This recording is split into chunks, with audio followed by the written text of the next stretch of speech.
Bryan Kohberger. Today, you're going to see what the public never saw. An intense, previously unseen courtroom confrontation involving Alivea Goncalves, the sister of one of his victims. Subscribe now to Whispers of Crime, Motive, and Murder for more content like this. Because this isn't just another detail. This is emotional core, a moment so raw it could permanently reshape how you see the entire case.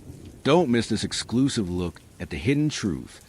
It was July 23rd, 2025. The Ada County Courthouse was thick with tension. Bryan Kohberger had already pleaded guilty to the murders of Kaylee Goncalves, Madison Mogan, Xana Kernodle, and Ethan Chapin, for lives brutally taken in the early hours of November 13th, 2022. The day had been filled with victim impact statements, parents, friends, and siblings pouring out grief, rage, and memories. But when the bailiff called Alivea Goncalves to the podium, the atmosphere shifted in a way you could almost feel in your bones. Alivea, Kaylee's older sister, stepped forward. She held a piece of paper, but her eyes were locked on Kohberger from the moment she approached. The judge glanced up, sensing the gravity of what was about to unfold. Her voice cut through the stillness like glass breaking. "You are a sociopath, a psychopath, a murderer," she began, not blinking, not breaking her gaze.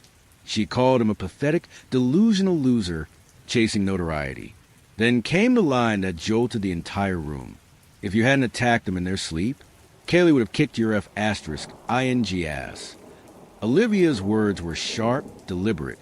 She didn't glance at her notes.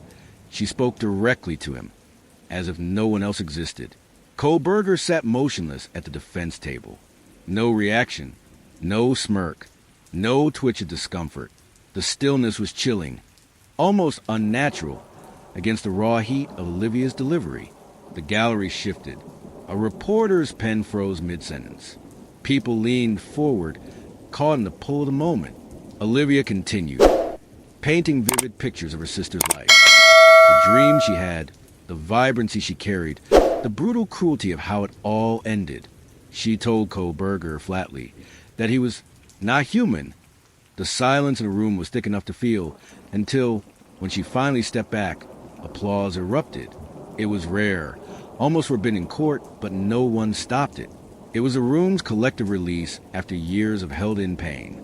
In interviews later, Alivea admitted that walking up to that podium triggered a primal alarm in her. She said, "When I looked at him, it was like looking at something that wasn't human." She confessed she had prepared herself for the possibility of being arrested that day, knowing how fiercely she might react. Body language experts would later point to how she anchored herself by gripping the podium's edges, leaning slightly forward to project dominance, and never breaking eye contact. These were not the mannerisms of someone intimidated. They were the stance of someone claiming her space, her moment, and her voice. After she left the podium, the energy in the courtroom was different, thicker, sharper. Kohberger's attorneys murmured to each other. Prosecutors nodded grimly.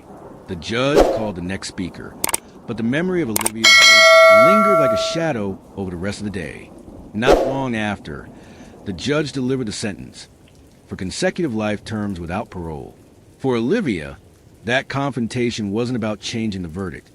It was about making him hear her voice, forcing him to face the sister of the woman whose life he stole, and stripping him of any sense of power he might have felt. What do you think Bryan Kohberger felt in that moment? Anything at all or nothing? Share your thoughts in the comments, and don't forget, subscribe to Whispers of Crime, Motive and Murder for the most gripping, unfiltered true crime stories you won't see anywhere else. Because this case is far from over.